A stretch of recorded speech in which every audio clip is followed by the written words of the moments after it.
I think that's right. Yeah, that's good enough. Here we go. Hey. Miss Livy, that's my manager back there. All right. Hey, man. Boot Prince Podcast, right? Episode 14. Episode 4. Hey, lucky 14, number, right? Man. Lucky 14. Lucky 14. You got on your lucky shirt. Hey, man. I'm always lucky. Well, I like to think so. No, you are. Okay, we got to tell people, show me some computer love. Give me some likes and shares and all of that. Hey, man. Hey, get on here. Love. Share it. Yeah. Oh, man. Back in the day, man, this kid he taught me how to do that beat, man. Oh, yeah. How that computer love beat with your chest. Oh. You know what I'm saying? You know, yeah. I got you. Yeah, I'm old school. Man. Go ahead. That's all right. Today, likes. You my guest today. Yes, sir. We go back. We go back. I'm gonna tell you something. You shared this on Facebook the other day, and it put something in perspective. Time just be going. You're right. This car, I remember when you got it. You pulled up. You like, hey, y'all come check out my baby. And that's then my baby, man. You got us in the car. Like we was getting it, huh? Out gate 7. Yeah. Down that empty road. Oh yeah, you never forgot. But that was 8 years ago. Yeah, man. Yeah, we just celebrated her 8th birthday, man. Time just be going. It does. And it don't wait on no man, like they say. It doesn't, man. Time go. But we ain't even. What's your name for the folks? My name is Mike Kerns. That's my name, man. Hey, that's you. That's my name. Yes, okay, sir. Where you from? Well, so originally I grew up in a little town in Maryland, Suitland, Maryland. It's a couple miles outside of Washington, D.C. Okay. So I grew up right out there, man. You know, right outside and listening to Go-Go growing up and all that crazy stuff, man. But so it's a little country town?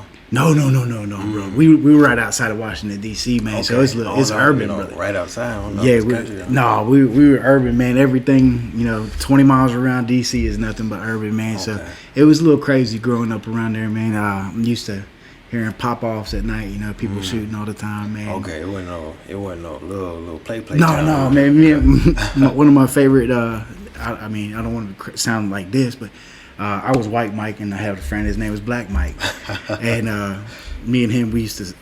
I don't know, it's kind of bad, but we used to steal change out of my mom's and shit, this big wine bottle, and we'd go over to the projects, man, to the laundromat in the projects. They had the original Mortal Kombat stand-up arcade game, so we go over there and pump that thing full of quarters, man.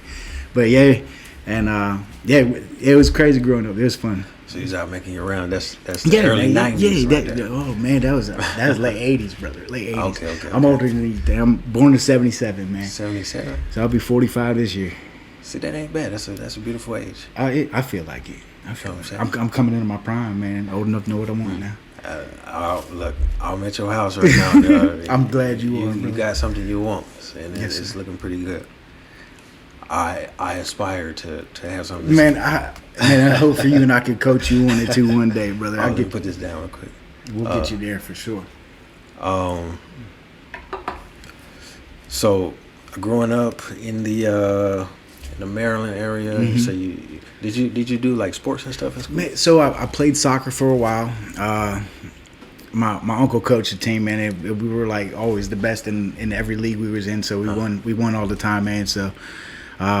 Did that for a while, boxed for a little bit, man. Box? Yeah, I was a little skinny white dude growing up right outside of D.C., man. I had to learn how to throw some hands. So okay. So I got pretty decent with that, man. Did you ever get to apply your skills? Occasionally, man, people would test me, man. Everybody wants to test somebody who I know karate, so everyone wants to test that person. Mm-hmm. And like I said, I was a little white dude growing up right outside of D.C. People wanted to test you. So, but yeah, my skills were applied for sure. Okay. You finished school there? Yep. I went to Surrattsville High School in Clinton, Maryland. So Surrattsville High School. Man, but that was a crazy time in my life. High school, man. Everybody's awkward in high school, man, and I never really came into my own until I graduated. But yeah, I played soccer for a little bit in high school, man. Did a little bit of football, wrestled for a little while. Did my boxing and stuff. Oh, you was all around guy. I tried to do a little bit of everything, man. Mm-hmm. I'm a firm believer, man, and try things, and if that you don't like, and you might find something that you do. You never know what sticks. That's right. And then maybe your father was like naturally talented in something, and he passed the DNA For down to you, even if he never showed interest, and like Man. you pop up, next thing you know, you Golden Gloves or something. For sure. And you're like, hey, back in my day. right. Man, my dad was a great dude, man, and he was very good with things, man. He was an electrician, and he could rig anything up. That's one of my grown up stories, man. He worked out at the Natural History Museum in Washington D.C. And he was an electrician, high voltage electrician. So every time we used to go on field trips when I was like in 4th and 5th grade, I kind of duck out of the group, and be like, hey, I'm lost, but my dad works here. So I go hang out with him for the day, man. And he like get me back up with my group, buy me some lunch and stuff. I see your father. That's your guy. That's my dude. I see you show a lot of love to him. Absolutely, man. And he recently passed away in 2018, man. God rest him. But man, he gave me a drive and a passion, bro, and instilled a lot of, everything that I am, he instilled in me pretty much. And I like to say that, even the interactions we have, if he built you to be this guy, then it still live on through you and the people who you influence and impact in their life. Oh, amen to that, brother. That man was a saint. Amen. Amen, brother. Amen. So, what got you in the Army? Man, I wanted something else, man. That like I said, that place was crazy. I really didn't have a passion for anything or a want to do anything, man. I worked for a little while at a little grocery store, man, a little mom and pop store. Okay. And I used to break off from bagging groceries, and I go in the back and help the butcher cut meat and everything like that. So I learned how to cut meat a little bit, man. I like to do a lot of things. But summertime, man, I was a lifeguard, and I figured, I really just I want to help people. So I joined the Army as a medic, and came in 1996, man. 96. Yeah, long time ago. Can I tell you what I was doing in 96? What was you doing in 96? Probably in 1st grade. Yeah, brother. Yeah, brother. I've been doing this for a long time. Carrying America on my back, bro. I appreciate it. No, man. I love you. No, thank you as well, brother. Thank you. I'm just glad our paths had a chance to cross for sure, man. Yeah, that's dope. For sure, man. But joined the Army in 96, man, as a medic. And my recruiter told me, everybody's got their recruiter stories. My recruiter told me, he's like, yeah, join the Army, be a medic, man, and you'll be in a hospital, man. You'll be real chill, and you'll get a good skill, man. After you get out of the Army, man, you'll be able to do anything. You could be a nurse, you could do this and that. And I was like, man, I like to help people, so might as well, So, and he said, you can get this airborne in your contract too. I was like, oh, what is that? He's like, oh, you get to jump out of airplanes. I was like, sign me up. Yeah, might as well, man. I like to do fun things, man. I like to do crazy things. So I did, and it landed me right in the 82nd Airborne Division, man. Let's go. Yeah. So y'all, at that time, y'all was still doing all the medic stuff was in Texas? Yep, San Antonio, okay. Yeah, Fort Sam Houston, man. You drove at that time or to catch the bus or flight? So let me tell you. So I did basic in Fort Leonard Wood, Missouri, man. Nice, me too. I was Charlie 510, man, and it was weird. So right in the middle of the cycle, they changed our unit. So we were Charlie 510 for the first half of basic training. Then for the second half, they changed our name to Charlie 247. So I was like, man, what? And we're like, no, we're all 510, So it was a weird thing, man, weird time. But I graduated basic, went to AIT. I was Delta 232, man. The old school, covered training areas, blistering hot San Antonio, that, son. I know about the heat, but all these turns is way before my time. Oh man, we had the big old covered training areas, man. They demolished those buildings a long while back, man. But yeah, learn how to basically be a medic down there, man. Didn't learn much. Learned how to stop bleeding. That was about it. I think it's still the same. Like you pretty much get your training on the job. For sure, brother. For sure. But landed me at Fort Bragg. Then right after that, I went to jump school, man. And so I flew. My first time ever on an airplane was me flying to basic training. We drove to Fort Sam Houston. Then they drove us to Fort Benning, Georgia. And then the second time I was ever on an airplane, I jumped out of it. The second time. Second time I was ever on. That's funny. Yeah, ever on an airplane. That's had me questioning a lot of things, man, for sure. See, A lot of life choices, man. Led me to that. Oh, so 96, right? Yeah. Basic training. Did you ever go? Was you ever a drill sergeant? No. Okay. No, man. I know. But had you ever been in that environment or TRADOC, anything? Well, I was when I reclassed. This is later on down the line. I reclassed to physical therapy. Okay. And then I got to be down there, and I was working a lot with the TRADOC soldiers, doing physical therapy as I was a TRADOC soldier myself. But in the basic training environment? But it was their basic training, or their AIT, excuse me. Okay. So I never got to do the basic training part. From here to what? I'm sure it was completely different back then. Oh, they could punch out then, right? We didn't talk about that. Okay. I got a funny story about it. It was authorized. Yeah. Oh, it wasn't. It was off the books. I mean, they punch you off the books. They kind of slipped. They had a twitch sometimes. You know what I'm saying? And sometimes you happen to be in the way. It was fun back then, man. You got into. What you want to talk about? Let's you want go. to talk about that? Let's see. I had a drill sergeant, man. Man, what was his name? Oh my God, Bruce Jones was his name. I still remember his. He was. I can't remember where he was from, man. I just remember he was a skinny black man, and he had red eyes, man. His eyes were always red, like he was like this close from having a heart attack. Where he from hell? But he was evil, brother. We were out on our FTX. Man, he was crazy, man. We were out on our FTX, and we had shelter halves back then. I don't know if you remember that.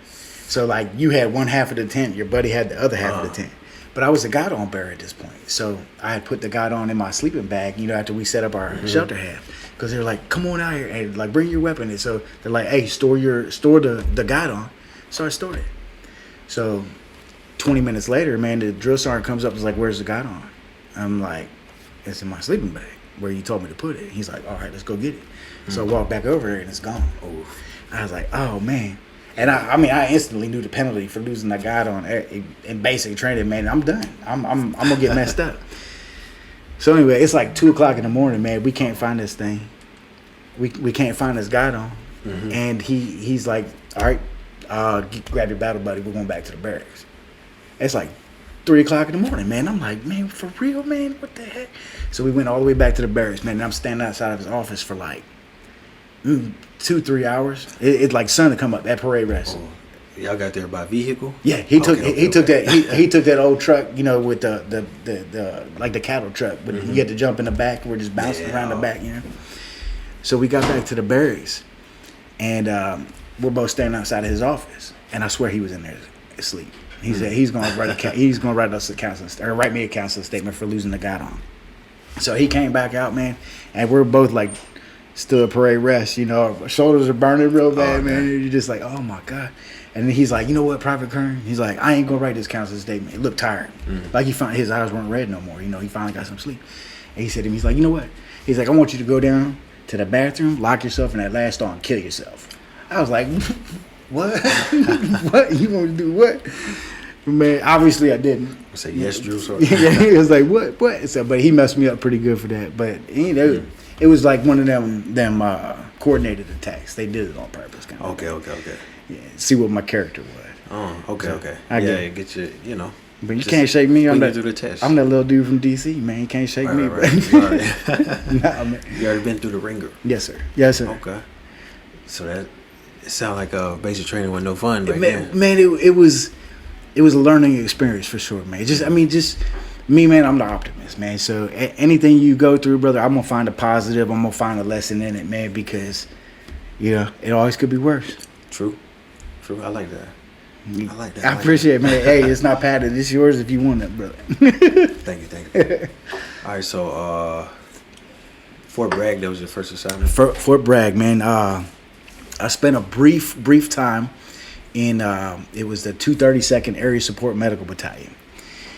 And it was a very, very small time, man. And the company that I was in was broke down into two sections. It was a treatment section and an evac section. So I fell in the evac section, and our job was to provide drop zone coverage, range coverage for everybody on Fort Bragg who wasn't 82nd Airborne Division. Okay. So one of the first jumps I ever covered, my very first patient was a burn-in from Operation Royal Dragon, and that was insane. It's August of '96. Oh, it was real. Oh yeah. Not no, that was like training, like real deal, man. Real. Yeah, it was my birth by fire, man. As a medic, I mean, didn't know what to do, man, and I mean it was a pretty crazy story, man. But I learned that was where my passion was, though, man, because I wanted to be that guy that saved the lives, man. Mm-hmm. And I once I was here, I was there for maybe about 9 months or so in that unit doing drop zone coverage, and I got really good, man, because every jump there is, man, somebody's gonna get hurt. Right. So I'm constantly learning. I'm splitting real world injuries, man, taking care of real world, spinal injuries, right, and doing real world stuff like taking care of big injuries. And I'm learning, man, and I'm like, okay, this is it. This is how you do this. This is how you do that. Mm-hmm. And I got decent at it, man. So there was a big push to bring people to the 82nd.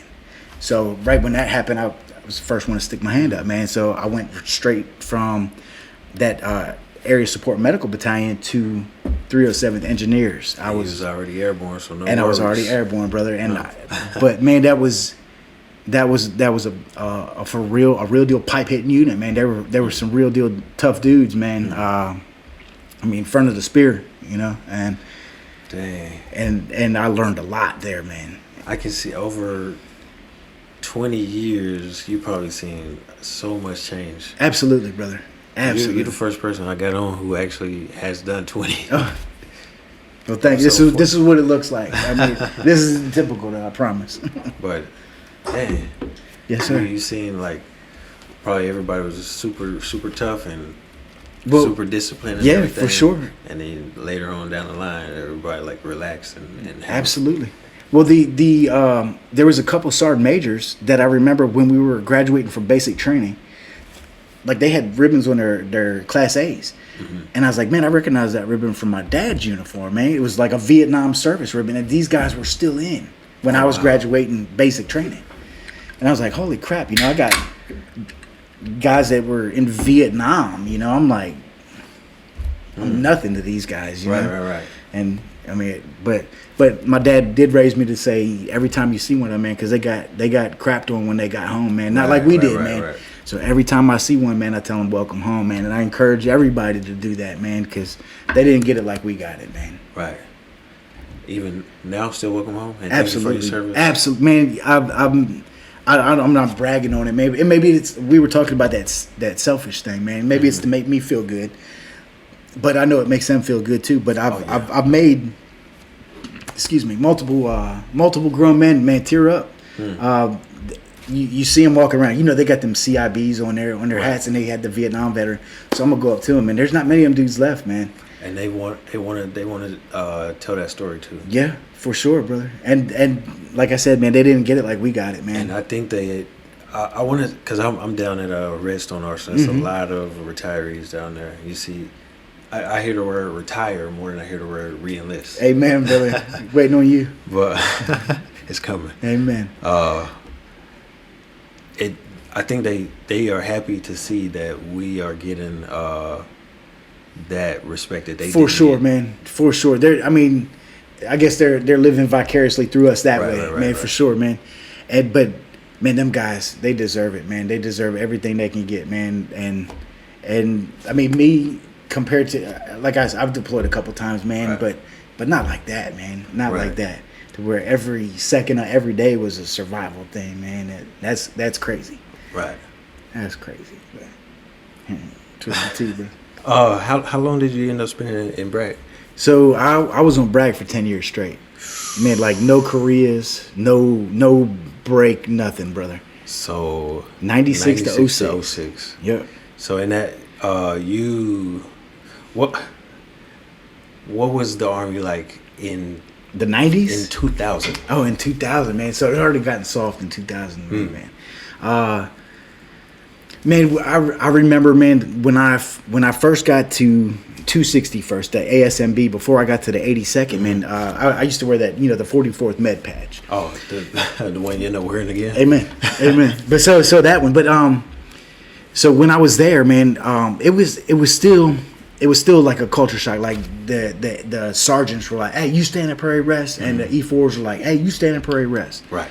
And it was discipline, man, but it was fun, man. We had like cake parties every weekend, man, and it was there's lots of females mixed in the units, so it was a frat house, man, pretty much, man. It was a party house.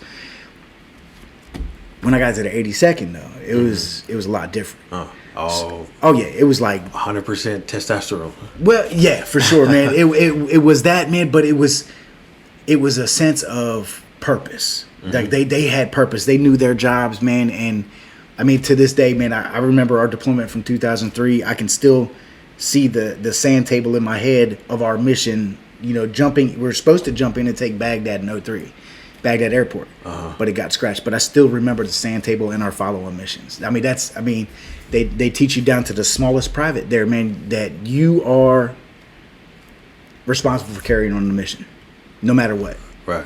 And everybody knows the mission down to the smallest private, because once you jump out of that airplane, man, and you're in the air and you hit the ground all spread out, you're responsible for you until you meet up with somebody else. But you have to know where to go, what to do, and how to act, and what to, There's the rule of the LGOPS, man, and I can't remember it right offhand, but that mean a lot to me, what you just said. Yes, sir. I won't go into details, but I like that. You're responsible for the mission. Yeah, everybody. Each individual. Yeah.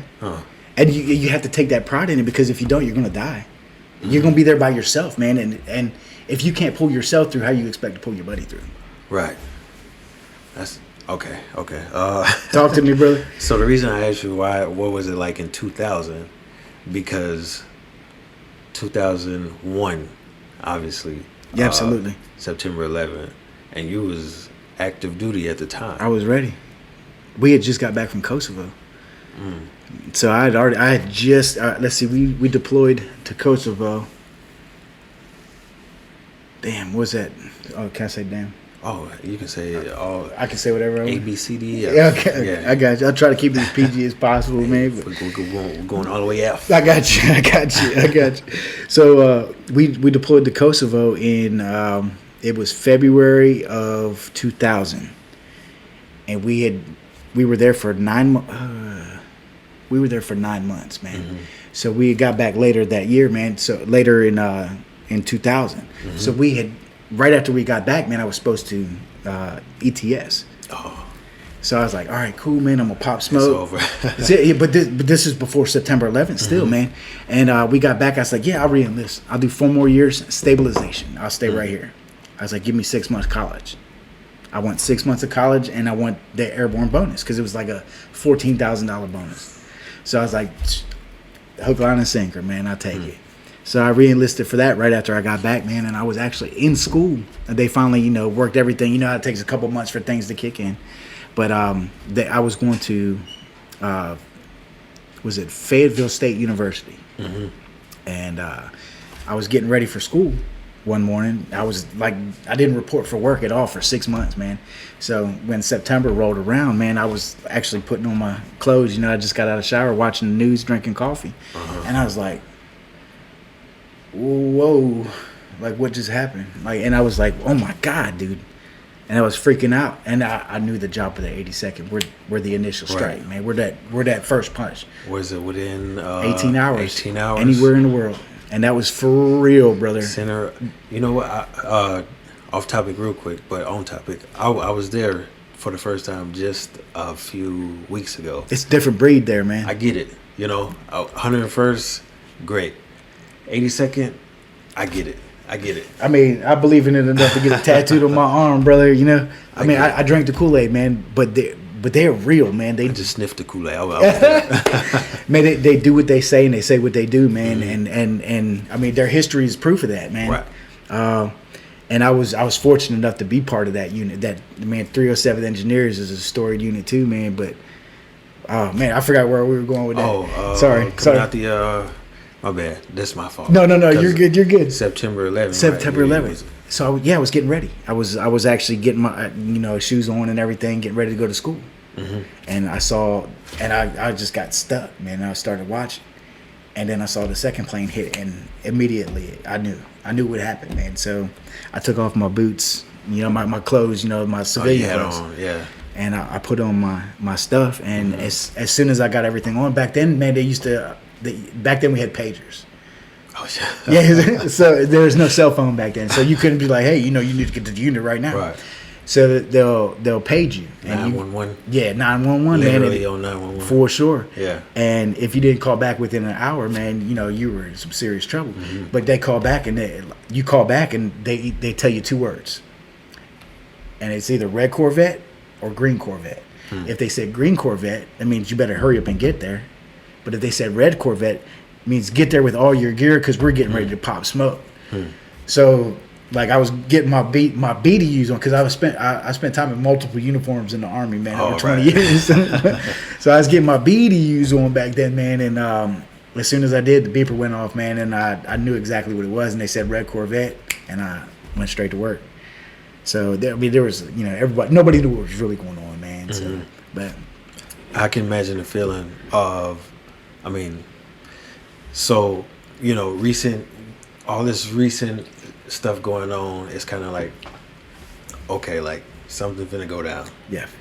But at that time, it's like, no, something is going down. Like something it's happened. about to go. Yeah. It ain't. Maybe we finna do something. It's like, hey. Yeah. It's time to pop. Yeah. Yeah. Tell your family, I'll see you later. Yep. We got 2 weeks notice, man, before we left. But see, I didn't deploy. I didn't deploy the first time. My first combat deployment till 2003, February of 2003.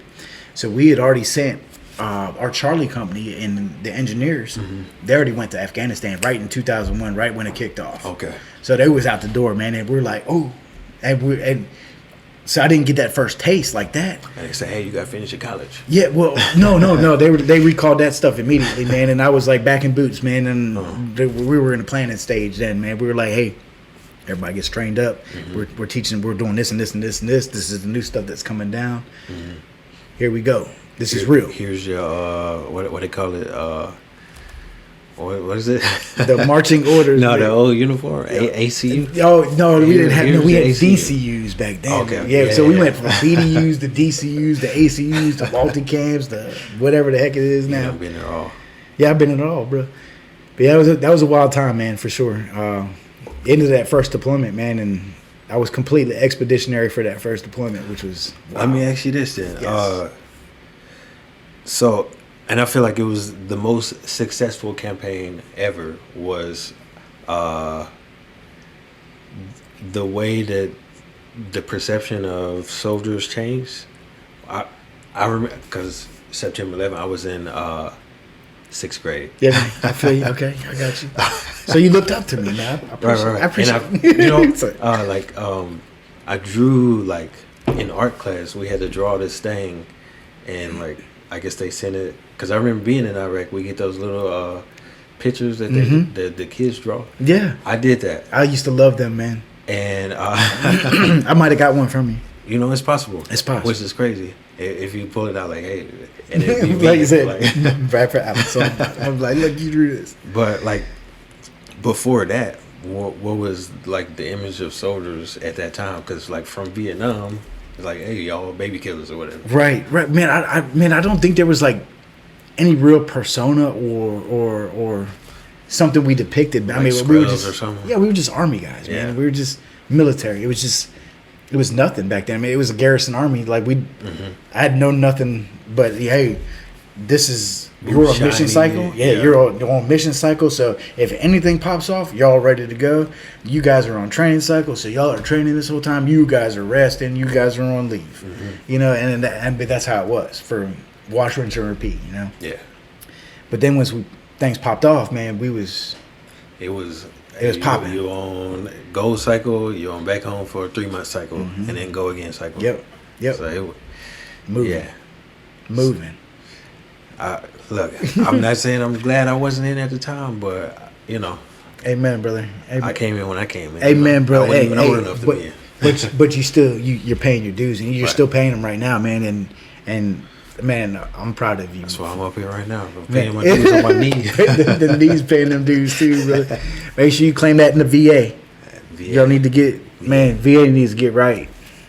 We're gonna get it right. Amen. One day. So you said you deployed in 03? 03. What's the deployment like at that time? It was Oh man, Wild West. yeah. Let's see. We were in Kuwait. We got to Kuwait February 14th, 2003.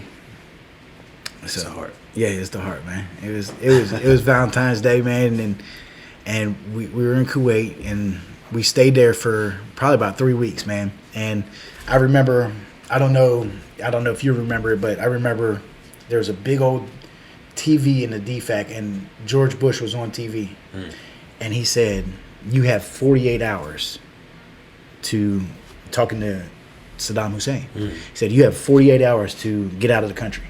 And I remember watching that on TV right there. Wow. But then I remember, I mean, I used to watch stuff like that on TV all the time, like news and everything like that. But then I realized, hey, when he pulls that trigger, I'm the fucking bullet, excuse my language, I'm the bullet that's about to shoot out the gun. Right.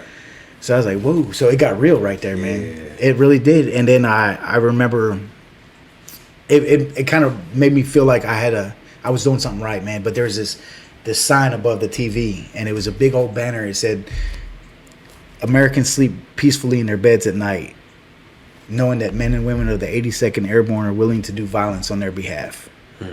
And I was like, "Amen, man. Let's go kill some people. Let's get it. Let's go." Like a prep speech before. Yeah, for sure. For a football game. For sure, man. And I mean, we had, it was a crazy time for sure, man. For sure. Completely expeditionary. Where we stopped walking is where we slept. So I mean, we didn't have any vehicles for the first 6 months, man. We hitched rides wherever we could. We stole vehicles. At one point we had this. It was a big Russian 6x truck, man, and it was white, and we called it white trash, man. It was this big old nasty truck, and then we stole 2 Jeeps. They were Jeep-like things. I don't know what they were. And then we had it was something weird, man. But then we had a motorcycle, a red motorcycle with a sidecar that we had actually cut a hole in the front of it and mounted a 240 on the front of the sidecar. Oh, so yeah, it was our gangster mobile, man. We getting hot down there. And I'm sure you built some pretty good bonds at that time. Absolutely, man. Actually, one of my buddies, man, that I deployed with in 03, man, I'll tell you a story about him if we have time, man. But Andy Ramirez, he moved in the same neighborhood, 4 houses up the street from me. Huh. So, yeah, I mean, from Fresno, California. Oh, damn. So he's like, I mean. Some in my eye. No, you need some eye drops, bro? I'm good. I'm still playing a medic role, man. I'll get you taken care of. It's just blowing it. I got you. I got you. Oh, dang. What was y'all eating? Man, MREs 3 times a day, man. MREs, and it got better because, like I said, once the war really kicked off, like we weren't just like a platoon. You started getting infrastructure. Yeah, we were spreading out, man. All of our units started spreading out. I'll tell you a crazy story about that too. So I was with the engineer company, engineer platoon, and each platoon, there's 4 or 5 platoons in each, 4 or 5 squads in each platoon. Right. Okay. So each squad. You was right either way. Yeah, I was right in both sides. But so each squad of the engineers, there was a sapper squad, man. So they would go out to each engineer platoon or each infantry platoon. So it would augment the infantry platoon. So they had their fire teams plus their engineer support plus their fister, and I was the medic with the guy. So I didn't have a job because the infantry had their own medic, but the engineers had their medic. So whatever squad was with the platoon that was moving up, like going into getting the fights, I would pop with them. I would like, hey, I'm gonna augment you guys. I'm going with you guys. So I would slide in with that squad, and we go go clear houses and go kick doors down. So you was an infantryman. Yeah, basically. But I was the second medic. Yeah, infantryman with a medic bag. Absolutely. So I would do that, but like I said, then that that platoon or that squad would get their break. They pull back, and then the next squad would go. So then I would go with that one, and I would just keep going. Every time something happened, man, I wanted to be there, man, just because I didn't want that on my conscience that one of my people got hurt, and I wasn't there to help because I was trained. I was the one person, that was trained to take care of them. Right. So I wanted to be there, and I was all the time, man. And And it was a blessing and a curse because, you know, things happen and people get hurt, people get killed. And one of the biggest pills I had to swallow over the years is you can't save everybody. Right. And everything happens for a reason. Whether you know that reason or not is not important. Mm-hmm. It happened for a reason. So that's part of the fight. For sure, brother. That's for sure. And the reality of that, like being in a like civilian, like people scared to talk about death, and then just like for us, it's like it's an everyday thing, man. Because it's a possibility, right? Every day, right. For sure, man. Not that it's any easier, but we just more comfortable talking about. Absolutely.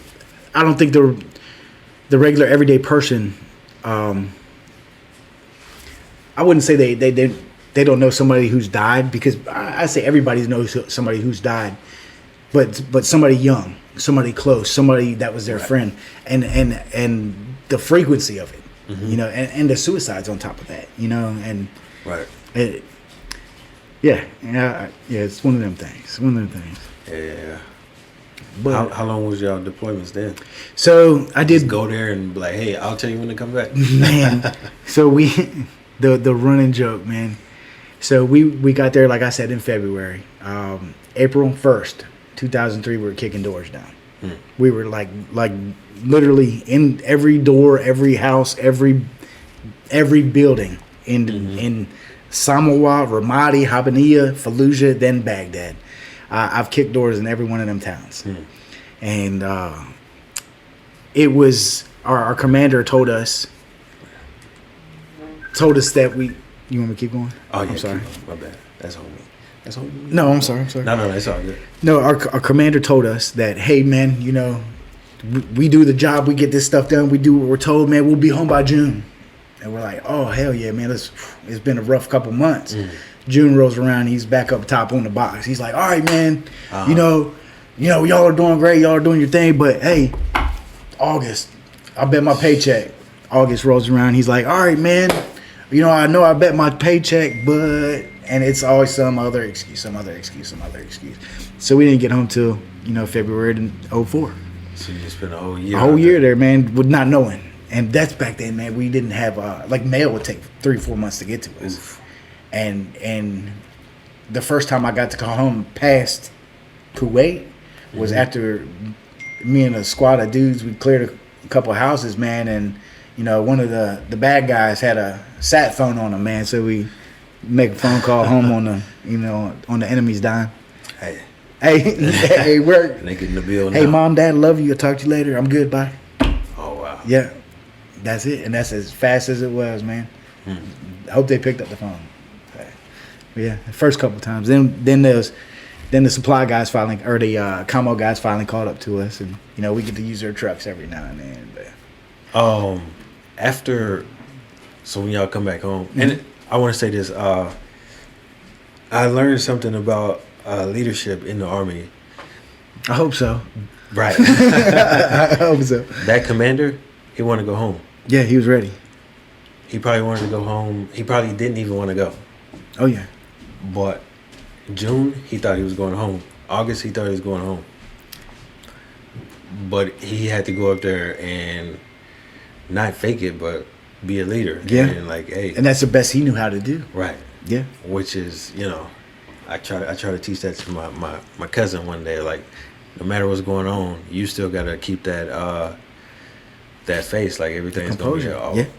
Like the man at the house, absolutely. You can't be panicking like, oh, I don't know how we're gonna pay the bills today. For sure. Because what everybody else gonna do? They gonna panic too. You're right. Or go out and hustle. And as a medic, man, that was the key to being a medic, man, is being cool, calm, and collected at all times, no matter how bad something is. And you have to be cool, man. You have to be ready to work when everything is the worst possible situation. Right. Yeah, I get you. Yeah, cool, calm, people leading everywhere and whatever, and you kind of got focus and go to work. Yeah, people might be yelling in your ear. You got to get down there. Tunnel vision. You know, put on some tourniquets and tell them they're gonna be all right. Yeah, and sometimes even you guys they're not gonna be all right. You're right. That's the hardest thing to say, man. Tell you that. Yeah. I'm saying your story. I don't even know. No, that's personal experience. Man, it's hard telling somebody they're gonna be okay when you know they're not, man. for sure. Right. For sure. Especially, man, well, we won't go into all that. Okay. We'll. Okay. I got you. All right, so getting your first time coming back home. Felt so proud, man. I felt so proud. I mean, I was a stereotypical story, man. I stepped off the plane and kissed the ground. I was happy to be home, man. And the things we did and then the paths we walked while we were gone, man, gave me a whole different outlook on everything, man.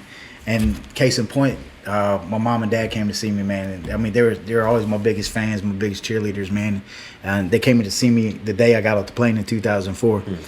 And we got to the hotel, and I laid down on the bed and passed out instantly because I hadn't slept on anything soft in a year. You know?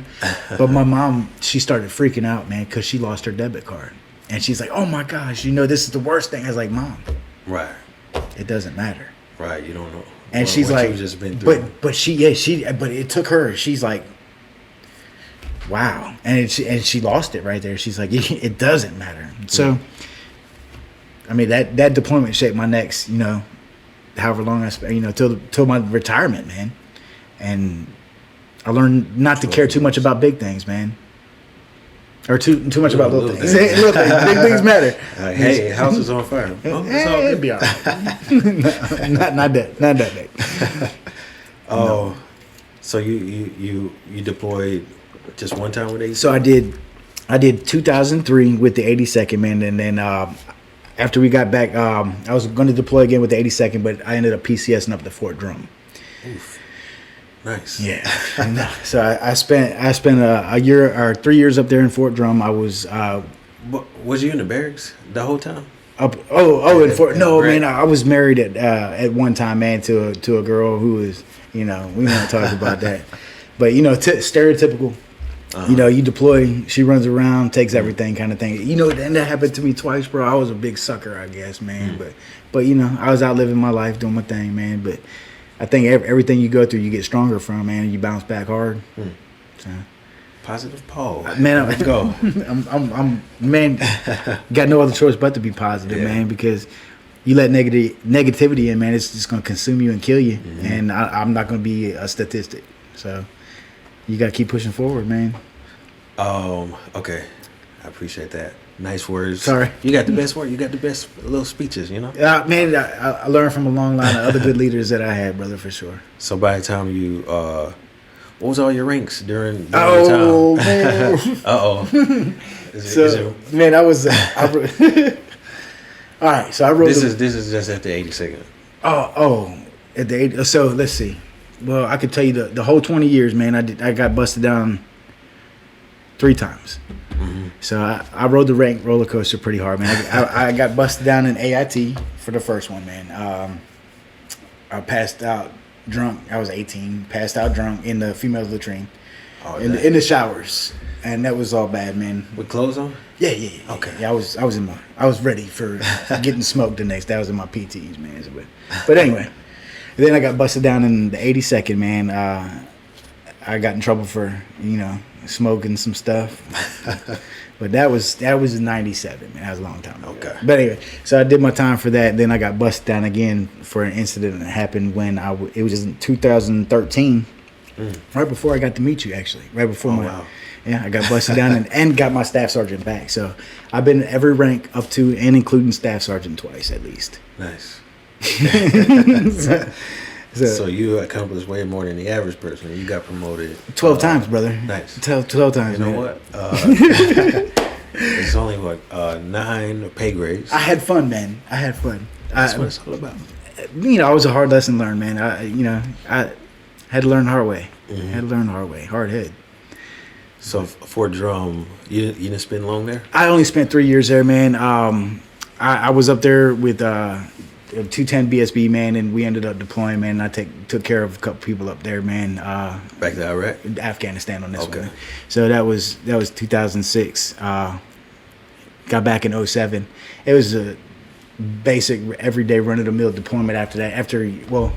It was during the surge, man, so we only spent 12 months, but worked in the hospital up there, took care of people. 12 months, that's still It's a long time, brother. It was definitely a long time. got back from that one, and then I had it, man. I needed to reclass, man. I was done taking care of people as a medic, man. So I reclassed to physical therapy, and I fell in love with it, man. When I was outside, it was at sick call one day, man, and I saw this one soldier, and he was amputated, had one of his legs amputated. And I couldn't stop staring at him, man. And I was like, man, this kid's like running up this hill, you know. And I was like, man, what's up, dude? He's like doing physical therapy. I was like, man, that's badass, man. I want to do that. So I fell in love with the job, man. And I was a sergeant at the time, and I reclassed, and got to go to San Antonio again for 9 months straight this time, which was a long time in San Antonio. She had some. Yeah, some good times. Yeah, man. I can't never remember the name of the little Mexican place right out the back gate, man. I think it was Harry Wurzbach, but the old lady in there, man. We'd come home drunk all the time, man, and we go in there to get some tacos, and she'd sit us down and make us eat some menudo to try to get the hangover down. Yeah, man. But we did. So I did physical therapy, man. Stayed down there for 9 months, man. Fell in love with the job. Got to work in the amputee ward down there, the burden ward. I like saving lives, man, but giving them back was way better to me at that point. And I didn't have to deal with the mess. You know what I'm saying? People die messy, man, most of the time. But so I fell in love with the job, man. I did it. After San Antonio, man, I went to Arlington. And I was stationed in Arlington for a few years, man. And I was back home, man, because that was that's my old stomping grounds. Right. I was back home. So moved there, man. And I remember my dad, when I was younger, taking me on tours of the Arlington National Cemetery, man. Yeah, full circle. Full circle. You working there? Yeah, full circle. I was working there. And I got in good with a lot of the sentinels, man, that were doing the tomb walks, because they ended up being patients of mine as a physical therapy guy. So I got in good with them, and I ended up taking my dad to watch the tomb when they changed the guard. And afterwards, the guy that changed the guard was one of my dudes, and he took us down below the tomb where they had the little 3-man barracks. And my dad was just absolutely blown away by it, man, because he was big on history, man, and he tried to instill that in me, and pride in where we came from, and what we are as soldiers, as servicemen. But it felt good to pay it around full circle, man. And you say your father was Vietnam? He was a Vietnam veteran. Yep, he did a tour in Vietnam. He was a Marine, so he wasn't very smart, but no, this play. He's brilliant, man. I love my Marines, man. Love my Marines. But he was a smart guy, man. He did a tour in Vietnam. Came home. Was a great dad. He worked his butt off for us, man. Didn't get to really spend too much time with him because he worked so much, but he instilled that in me, man. A work ethic and a pride for what you do. So I try to instill that in my soldiers.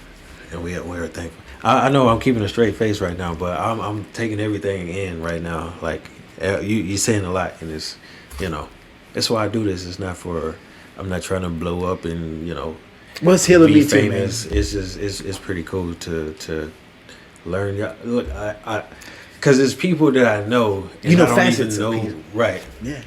We might spend 2 or 3 years together, and I don't know much about you. Absolutely. And this is how we do it. This is how we do it right here. Yeah, you learn people are multifaceted, man, and you don't have to like everything about somebody, man, because nobody likes everything about somebody, man. But I don't know, man. I don't know where I'm going with that. I just think it's beautiful, man, because people are more than what meets the eye, man, and the struggles and the things that they go through shape them, man, and like I admire you, man, and like the way you were. I mean, I looked up to you when we were in the 212 together, man. You were always on time with the joke, man. Always, you were always on time with a smile, man. Always positive. Never had anything bad to say about anybody, man. Never complained about anything, man. And you were just a breath of fresh air, man. You were a great soldier, and you were a breath of fresh air, man. And you were motivated to do things. I didn't have to be like, this is why you need to do this. Mm-hmm. You were always on time, but you took care of things, man. Because I always say that I don't like going to work, but I like being there. Yeah, I feel you. And it's like, you might, something like that is like, 30 people there. these are my friends. Yeah. I'm working with my friends. Yeah, every day. And we don't. It's not like we're not in a factory putting parts together or something. We all right here conglomerating. Yeah. College word. Well, and that's one thing I wanted to do all the time, man. I wanted to always do some fun things with y'all, man, because I never got to do fun. Well, I take that back. I got to do a lot of fun things, man, but they were hard. So I wanted to do like paintball stuff with y'all, man, and take y'all. Man, we did that. That was fun. That was fun. I think I still got the pictures of that. That was pretty fun. Man, I just like I said, man, I wanted to give y'all something that would last on y'all, man, to imprint, man, and not to remember who I am, but remember there's good, man, and there's fun things to be had in the shittiest of times. And what's Venner? David? Dave Van Ert, man. Yeah, that's my dude. That's my dude. He's a wild man. Yeah, that was just I think that was just like a good mix of people, and that's where I really feel like when I reflect back on my time, that's the time that I focus on is because I really developed a lot during that time. Just the people I was around, I learned before you came. I was like I want to say like a problem for a little bit. Like I probably would have been on the verge of getting kicked out. But it was just something. It was like, what am I doing? Mm-hmm. I'm making so many excuses for everything. Let me just say it's my fault, and then try not to make it happen again. And just like enjoy instead of being dragging through it, man. A C word. Yeah. A C word and a B word. I got it. But like I said, though, man, like I said, you were always on time with everything, man, and I never ever, and you might have felt like you were a problem, man, but I never ever felt like that, man. And I felt like I was a problem there more than anything, man. I didn't fit in at all. Oh, what was your dang, I can't think of her name. Orange? No. Not her. She was your supervisor. Major, and I ran into her again somewhere else. Daniels. Yeah. I ran into her I tell you. So I ran into her. I knew her initially from Fort Bragg. Oh. Okay, listen. This how far back Daniels, Major, Colonel, whatever she is, and I go back. I ran into her at Fort Bragg. She was in 32nd Medlog when I was in 261st. So she was in the unit right next door. We did training with them all the time. So I knew her back then as a specialist. Fast forward years later, I ran into her in Fort Drum. Because I had gone in for sick call and I hurt my hand. And she was the occupational therapist. And she's like, "Oh, I remember you." I was like, "I remember you too." Fast forward to Fort Campbell. And now she's our detachment commander. And she ended up being our detachment commander. And was she your supervisor? Yeah. So and that's why I talk about how small the army is. It's a big circle, man. And then you never know who you're going to come across. So you got to kind of keep it, make sure you don't burn those bridges or leave. For sure. Like, hey, I know we had a bad time together, but, I learned a lot. I appreciate everything you done for me. It's time for me to go. Yeah. Even if you still hate that person deep inside, you got to let it go when you leave. They serve their purpose in your life. Because you don't know. They going to come back and be your boss. You never know. Yeah, true story. True. Well, after I got out, I went back to work at the hospital here on post. And y'all got married. No, we never got married. That never happened. But she ended up being the chief of occupational therapy up there at the hospital. And she'd come down to physical therapy all the time, be like, "Oh, what's up, Mr. Kerns?" But Mr. Kerns. Yeah, I mean, the whole 20 years I was in, man, like I bumped into her multiple times. But I mean, same with one of my drill sergeants, man. I ran into him when I was stationed in D.C. He was a drill sergeant when I was in AIT, and for first AIT for being a medic in '96, and the way he said my name, man, still makes my hair stand up on my neck because, like I said, I got in trouble. I got my first Article 15 in AIT. He was the dude that found me in the female shower when he was doing his walkthrough. So he said I was standing in Subway on the PX. At Subway. Yeah, at the PX on Fort Myer in Arlington. Mm-hmm. And he's behind me, man. And he said my name, and I was kind of cringed up. I was like, ooh. And he's like, oh, you're a staff sergeant now. He's like, like, don't doubt me. You got to prove all the haters wrong, man. I love it. Push through. You got to, man. You made it. You got to. Do you remember every car you had? Every car I had? Since you've been in? No. You remember your first car? Yeah. What you had? My very first car was a 93 Ford Explorer. In 96? In 96. That's not bad. Not bad at all. At all. Yeah. It only lasted for a little bit before it blew up, man. It's, you know, one of them 18%, you know, 18% E1 and up finance kind of thing. Yeah, so it was bad. You know what I mean? Okay. But my second car, that was my pimp sled, man. It was an 89 Lincoln Town Car, Signature Series, bro. I used to float over speed. Can't be mad at that. Because you know me, I had the Cadillac, you know what I'm saying? Oh, yeah, but it ended up, you know, old Black Betty outside, man. My 2014 Camaro. Wasn't you like in a family car before you got it? No, man, I was in the Charger. Yeah, it was a Charger. You better back off. I thought it had like it was a 2000. What I had was a 2008 Charger when before I picked that one up. Okay. Yeah. You sure it wasn't a Chevy Cruze? Yeah, I never had no Chevy Cruze, man. Okay. No. Okay. No, but yeah, I got that baby, man, and I've loved that car ever since I set eyes on her, man. 8 years ago. And she still looks good, don't she? That's crazy. Except for them wheels, man. I gotta get them wheels cleaned up a little bit. I ain't see that. No, man, I ain't gonna act like you know, yeah, I'm my own worst critic, man. You know, I gotta call my stuff out so nobody sees it. I'm glad you're doing what you love, though, man. I am glad you're doing it. She respected too. And it's important. Oh, yeah. Very important, man. I mean, she puts up with me doing what I'm doing now, so that's for sure. Yeah, it takes a lot of time away. So. Okay. My bad. No, you're good. Do you have any music? You a music person? I am, man. Any music that bring you back to a certain time in your career? In my career? Oh, man. Maybe I should ask you that earlier so you can think on it. Yeah, man, that's a deep question, man. I love music, man, all around. So I can't just say that I'm a hip hop guy or a R&B guy or a rock guy. Mm-hmm. I love music for what it is, for everything, man. But man, I love me some Wu-Tang, man. Wu-Tang? Yeah, bro.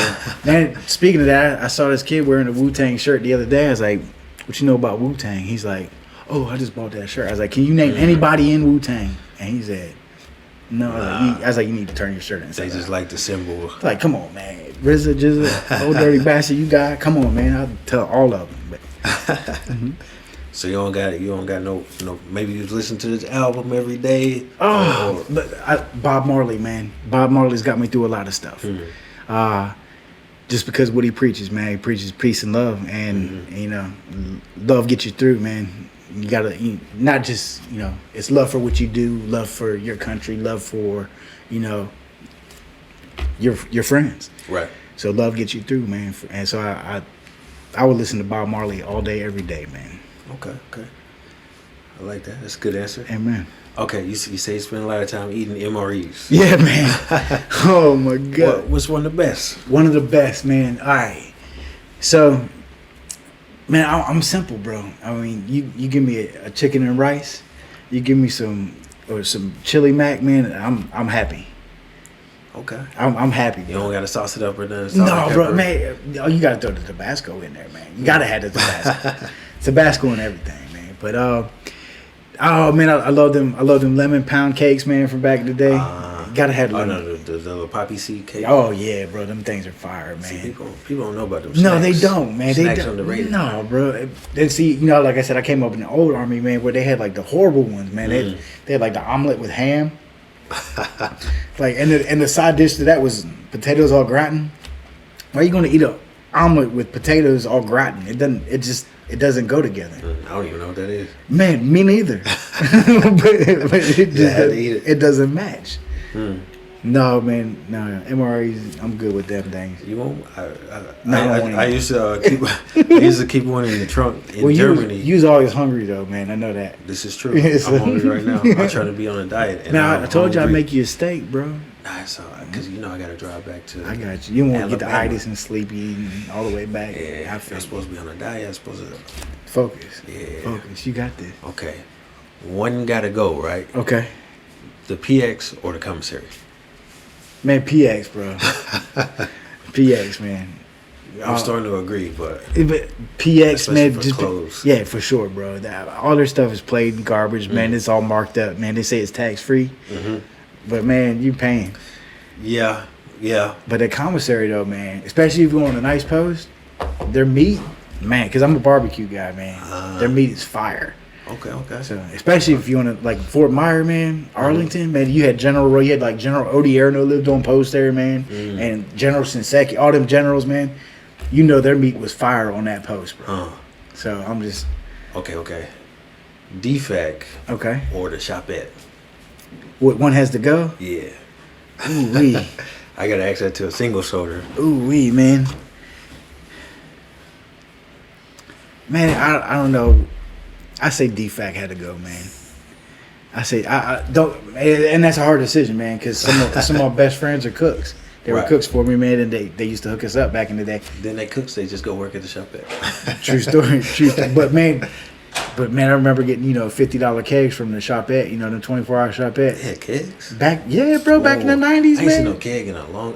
Is that still the thing? I think so. It might be. I'm too old now. I don't drink kegs no more. But. You ain't in your party days. No, man. I'm past that part. You hitting people in the head with a twisted tea. That's right, man. No, I'm nice and peaceful now, man. I like to sit on the back porch and relax. Go swimming. That's it, man. That's it. What's some of your hobbies? Hobbies, man. So recently, we talked about this, but I got into scuba diving, and it's cool because I'm actually getting paid to do it. And the VA's paying me to do it. So VA, I appreciate that part of it. Shout out to VA. But man, I've actually went this past weekend, man, got my skin diving instructor. So I'm able to certify skin divers. What that means? So you've seen people snorkel, like they got the snorkel in their mouth and they swim on top of the water. So that's snorkeling. Skin diving is where you're able to hold your breath, go down and do a dive.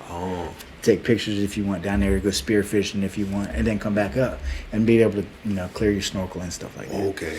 But I'm working on becoming a scuba instructor, man, so I could teach people how to go underwater and stay underwater for a while. Was it just like you flipping through your phone and you're like, hey, let me. Man, ever since I was a kid, man, I've always been obsessed with the water. When we were little, my mom and dad, summer vacation, man, we would go out to the beach in Maryland, Ocean City, Maryland, or Rehoboth Beach in Delaware, and we would go out to the beach. And I love the water, man, and I've always freaked my mom out because I go out way too far, and I just I don't know. I've always felt home there, man. That's where I get my peace. But I've always wanted to go underwater and see things, man. I always, as a kid, you get them books from the library and you're reading underwater stuff. So, but now I get to live my childhood dream of being a scuba diver, man. I like that. It's fun. Scuba Steve. Yeah. You come on. You kind of give Adam Sandler. You play Adam Sandler. I was gonna ask you. During deployment back then, y'all had R&R, right? I wasn't able to go.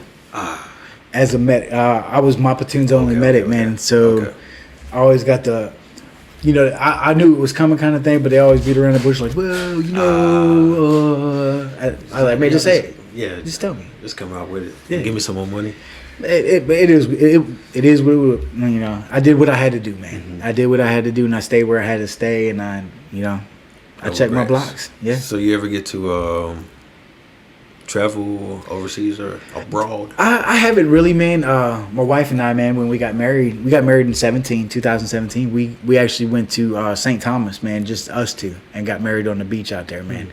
And it was perfect, man. We were gonna have a big wedding, but we decided against it, man. The stress of it, man. You're looking like, oh, I know this person. Right. So there's like 7,000 people on this side, 7,000 on that side, man, and you're just like, I mean, I love all y'all, but I ain't paying for everybody to eat, man. You know what I'm saying? And have all the drinks they can. Right. So we took all the money we had, man, and we popped smoke down to St. Thomas, got married right on the beach. And then spend all that. People spend like $20,000-$30,000 on a wedding. Yeah. One day. Yeah. Do. Yeah. You know, go somewhere. Have some fun. We spent $5,000 on a whole week, all inclusive. Including the wedding. Including the wedding.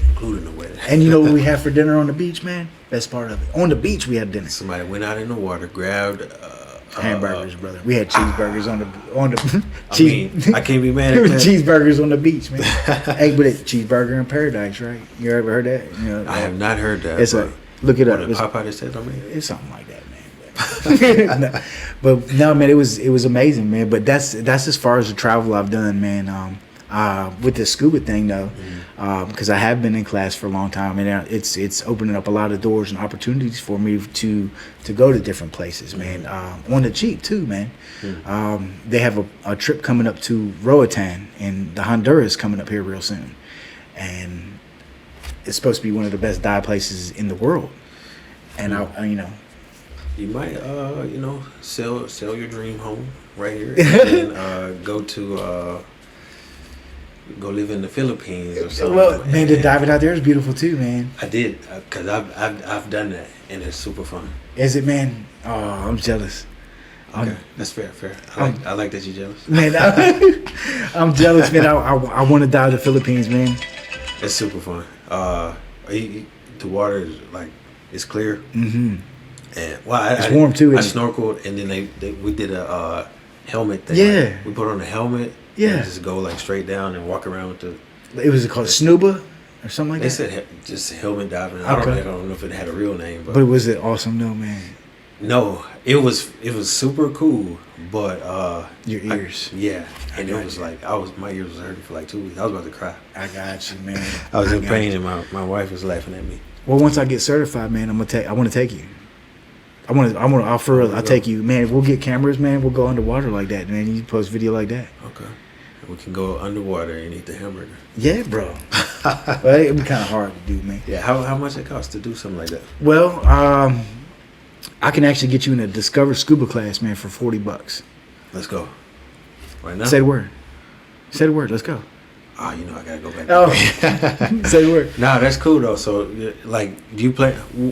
What's your You plan on like having it as a business or something? Man, what I eventually made long term, like I said, right now, man, I have one more phase to go before I get to my instructor portion, man. And as much as I want to, like do it all right now, man, I want to get experience first before I become that instructor, man. Because I feel like, if I don't know, if I haven't experienced some of the bad things that happen, that could happen while you're snorkeling or scuba diving, I want to be able to teach somebody. So somebody come like pour some Gatorade in your thing. Yeah, you'd be like blow it right out.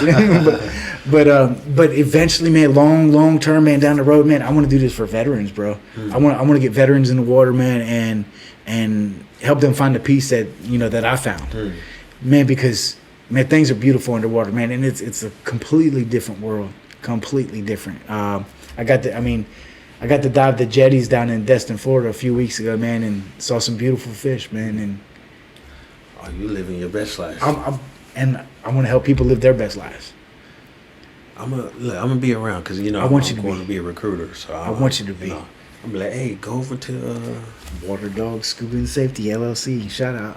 It exists already. Yeah, water. That's the. Yeah, let me put my sticker right. Yeah, I'll get a sticker for you for sure, man. But that's the school that I'm going to right now. Oh, I thought it was yours. No, not mine, not mine. But man, but this man, the gentleman that works there, man, he has already offered me a job, man. He's like, I like the way you are. I like the way you are with people, man. I want to bring you on as my first aid instructor, my CPR instructor, because you have experience.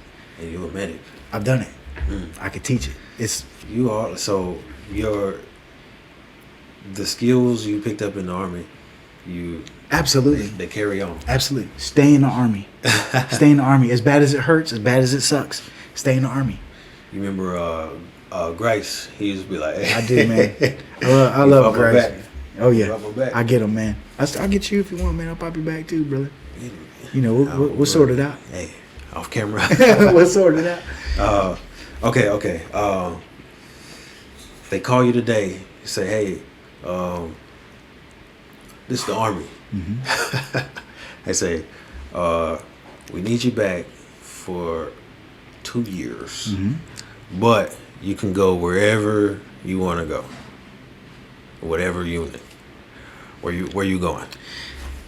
So what I would say is, dear Army, I respectfully decline your offer to send me anywhere you want because I've already paid my dues and I'm living comfortably and happily with my wife and my family right now. $20,000 bonus. Where are we going? Where you want to go, baby? No, what's somewhere you wish you would have gone? Italy, Hawaii. Like I said, man, I spent my whole career was force comm in the States, man. And except for that one at Arlington, man. I was 82nd, 10th Mountain, 101st, mm-hmm. and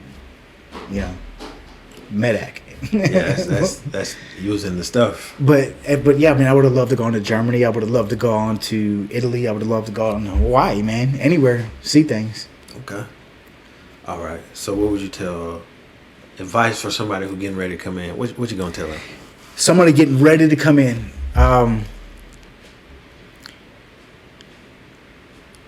Do this with your whole heart. Do this with your whole heart and understand that you're part of something bigger than you are. Mm-hmm. That you can pay your dues for 20 years and do well for yourself mm-hmm. Mm-hmm. Afterwards. With the satisfaction of knowing that you were, part of the breath that kept that flag waving. Right. That flag out there.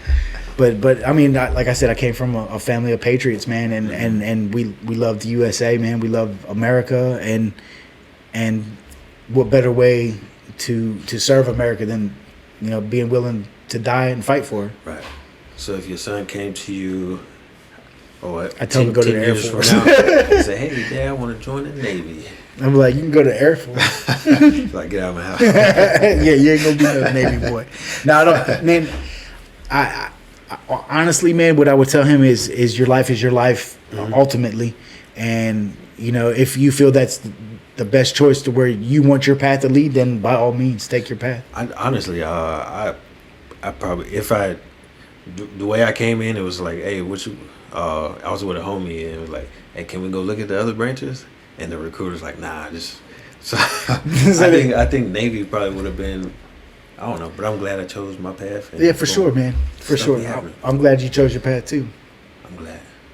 Because our paths collided. And absolutely, man. Let me see if I got another good question for you.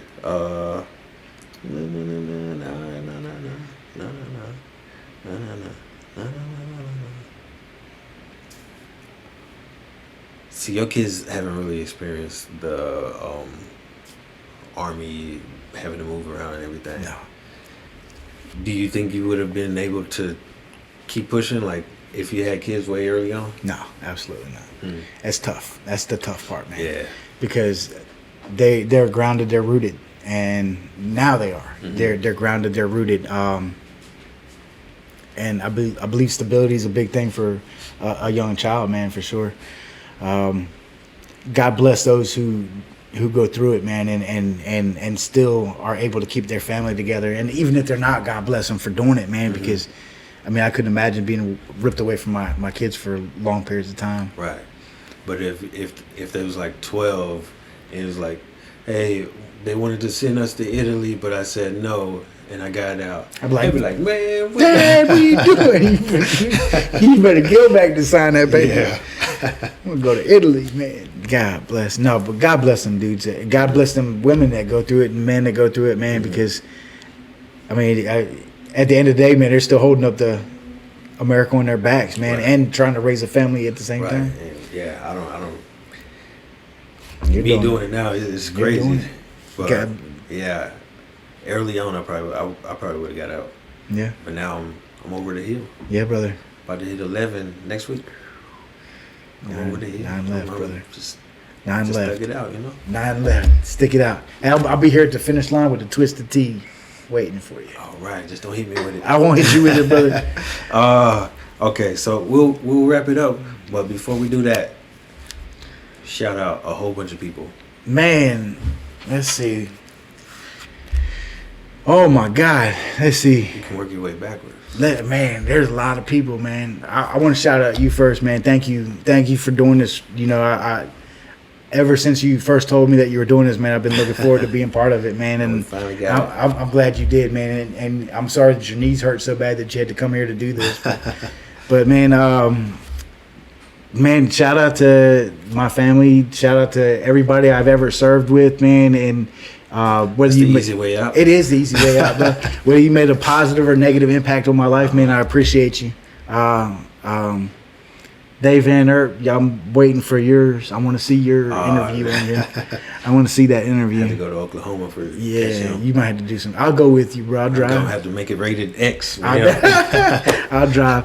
But no, thank you for doing this, man. I appreciate it. This is a healing thing too for veterans, man, for soldiers, because we get to talk about things that we don't normally get to talk about, man. And it feels good to get things off your chest. You feel lighter afterwards. So I appreciate you. My brother. Hey, I got a few more minutes here, so. Yes, sir. I'll pop your back. Okay. I got you. Man. All right. Hey, we out, I think. We out. Yeah. I don't gotta, we out. This is amazing. Maybe we do a cool little. Yeah, I don't know for what they call the thumbnail. The thumbnail? Yeah, I don't ever look cool when I do things like that, man. So.